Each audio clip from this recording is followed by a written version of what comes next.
Policy Letter No.4 is really kind of a way of describing what is going on within the IBM culture. It's a letter written by T.J. Watson, Jr. back in 1953.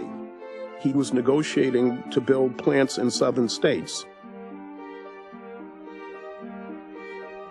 The governors in those southern states were really pressing him to sign up for a separate but equal policy. And he was clear, we are not going to discriminate against our employees. So he wrote this letter as a way to send a message to the governors. Now you have to decide whether you want the jobs.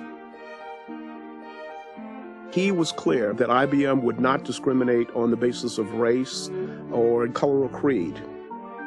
And then he caused it to be printed in the local newspapers as a way to send a message to the governors that this wasn't just an affectation, this was belief. It shows the commitment of the company to put a stake in the ground even when it potentially is going to cost the company something.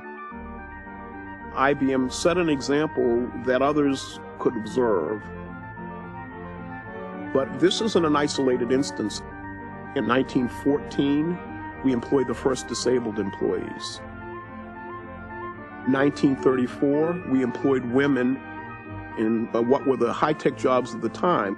And the following year, the founder of the company declared that it was the policy of the IBM company to pay women the same thing that men earn for doing the same work. This is like 30 years before any civil rights statute in the United States obligated us to do it. In 1984, you see IBM declaring that it will not discriminate against people on the basis of sexual orientation. 2005, we set a policy that said we weren't going to discriminate against people on the basis of information that we could glean from their genetic makeup. First company in the world to do it. At some level, we are all different. We think differently. We react to the world around us differently. Those differences aren't things to be afraid of.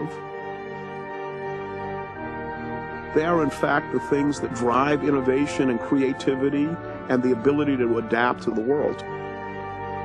We believe that companies are great because they can attract the greatest and smartest people.